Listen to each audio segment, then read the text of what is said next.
Olá, gente, tudo bem? Vou aqui fazer alguns comentários sobre a entrevista que o Glenn deu para o El País, né?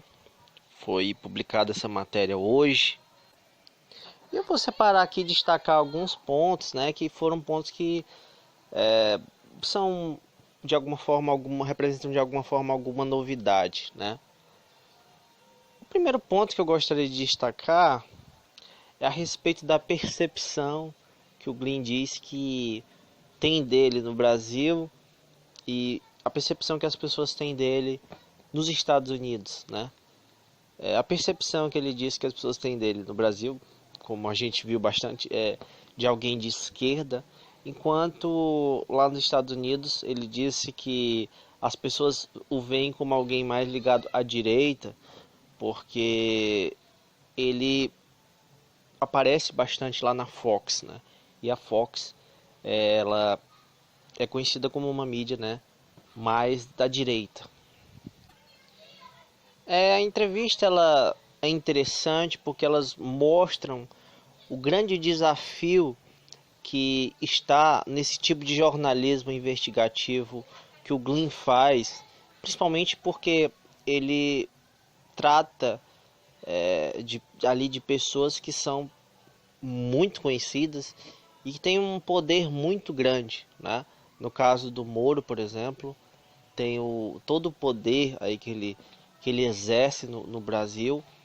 E como o Glyn mesmo afirmou, é ele que segura o governo Bolsonaro, né? Basta a gente lembrar que a popularidade do Moro ela é muito maior do que a popularidade do Bolsonaro. Bom, o outro ponto que eu acho que é bem interessante ele faz uma referência ao WikiLeaks, né, ao Assange, ao trabalho do Assange, em relação a essa revelação de documentos, né? Que o Assange descobriu, né, que pelo meio digital, né, tecnológico, a coisa se tornou muito mais facilitada para o trabalho deles, de conseguir obter esses documentos secretos, né, como foi no caso do Snowden, que conseguiu em algumas horas uma série de arquivos, enquanto antigamente, se quando para conseguir algo desse tipo levava meses, né, que eram no papel. Então era muito mais difícil, agora é muito mais rápido e mais fácil. Por outro lado, o que aconteceu foi que houve uma criminalização, como ele coloca, desse tipo de jornalismo investigativo. A gente percebe bastante isso tanto lá nos Estados Unidos como no Brasil, né? Nos Estados Unidos houve uma perseguição ao Snowden, ele teve que fugir do país, né? Foi considerado um traidor. No caso, os o Assange foi preso lá, chegou a ser preso. E no Brasil está tendo uma perseguição muito clara ao Glynn, tentando criminalizar o que ele fez, tentando o perseguir de todas as maneiras, tanto a mídia como parte aí da justiça que é controlada aí pelo atual ministro Moro, né? Pelo Bolsonaro, os filhos dele também, e todos esses grupos ligados ao bolsonarismo, né, e à imprensa bolsonarista, como a Jovem Pan, por exemplo, que eu acho que é o maior veículo de imprensa bolsonarista, né, na atualidade. Então, tanto o Glynn, quanto o Assange, quanto qualquer outro que tente se aventurar nesse tipo de jornalismo, nesse tipo de trabalho com esses documentos aí vazados, tem que entender os riscos que correm, né? Que não são poucos, e a perseguição que a pessoa vai sofrer, né? Então a coragem é sem dúvida um dos elementos principais para esse tipo de trabalho. Bem, é curioso que apesar do Glynn fazer ali ele faz ao mesmo tempo que uns elogios, mas ele diz que também é um crítico, né? E não se dá tão bem com Assange assim, né? Como faz parecer. Mas que ele respeita muito o trabalho do Assange. Eu acho que há ali uma ligação muito forte entre o trabalho que os dois fazem, né? Ambos trabalham com esse tipo também de investigação, trabalham, claro, de forma muito diferente, existem muitas diferenças entre os dois, mas o Glynn demonstra ali um respeito pelo trabalho que o Assange faz. Pois é, uma coisa interessante, né? Também essa relação dele próxima com o Snowden, né? Que a questão, em 2013, eles conseguiram comprovar ali que havia uma espionagem dos cidadãos norte-americanos por parte das agências NSA, né? Então ele trata bastante também da questão da importância ali da conscientização da população em relação a esses riscos de perda de privacidade, né?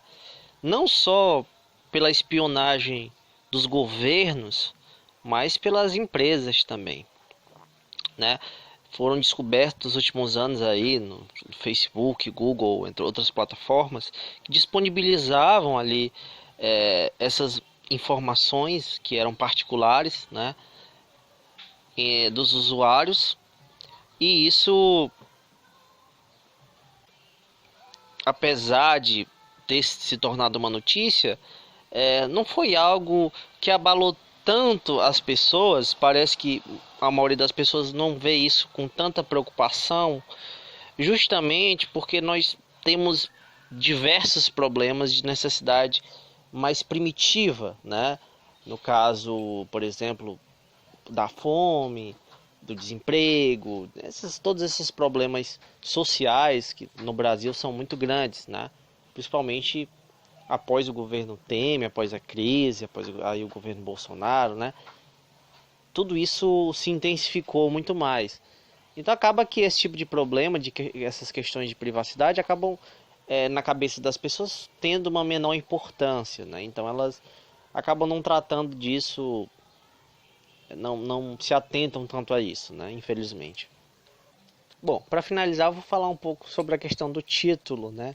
Que é dada à matéria, de que o Moro sabe do que ele fez, né? Sabe de tudo que o Glynn tem acesso, que o Glynn tem acesso a uma gama enorme de mensagens trocadas por ele e todas as irregularidades que ele cometeu, e que ele está com medo do Glynn, né? E é por isso que tem se intensificado esses ataques à pessoa do Glynn. Bem, praticamente todos os dias, ou pelo menos, né, de uma forma bem intensificada, essas mensagens vêm aparecendo e vêm fazendo ali novas revelações que são importantes para clarear na mente das pessoas, daquelas pessoas mais incrédulas, que não desconfiavam, não percebiam o esquema criminoso que é representado pela Lava Jato, e que agora finalmente temos provas cabais que nos permitem afirmar com certeza isso, né? Então é evidente que o Moro vai perseguir, não só o Moro, mas toda a equipe do Bolsonaro, os grupos bolsonaristas, e vão inventar uma série de mentiras, uma série de bobagens a respeito do Glynn, né? Também todo aquele moralismo por conta dele ser casado com um homem, e principalmente por ser alguém do PSOL, né? Ser um deputado ali do PSOL, vão tentar criar ali umas teorias, né, falsas a respeito dele. Mas o que a gente realmente tem que se atentar é para a forma como o jornalismo brasileiro e a grande imprensa brasileira e também a justiça brasileira vai agir nesse caso, né? O Glynn destacou que há uma certa perseguição judiciária também em alguns desses casos, como eu já citei, né, no caso do Snowden, no caso do Assange, né, que a gente viu a prisão atrás. Então, tem sido importante essas parcerias jornalísticas que o Glynn vem fazendo no Brasil, principalmente no caso da Folha de São Paulo, da Veja, que são veículos extremamente importantes, né? O maior jornal, né? E a maior revista de circulação do Brasil, como destacaram a matéria, e como alguns outros jornalistas, né? Como é o caso do Reinaldo Azevedo, dentre tantos outros aí importantes jornalistas de expressividade no Brasil. Então o Glenn vem agindo de modo muito estratégico, muito inteligente e vem sempre comprovando aquilo que ele diz. Então eu acredito que a tendência é que realmente ele consiga mudar de alguma forma esse terrível cenário que a gente vive e de alguma forma abrir os olhos de mais gente. Bom, gente, isso é tudo por enquanto. Espero que vocês tenham gostado. Peço que vocês deixem o seu like e até breve.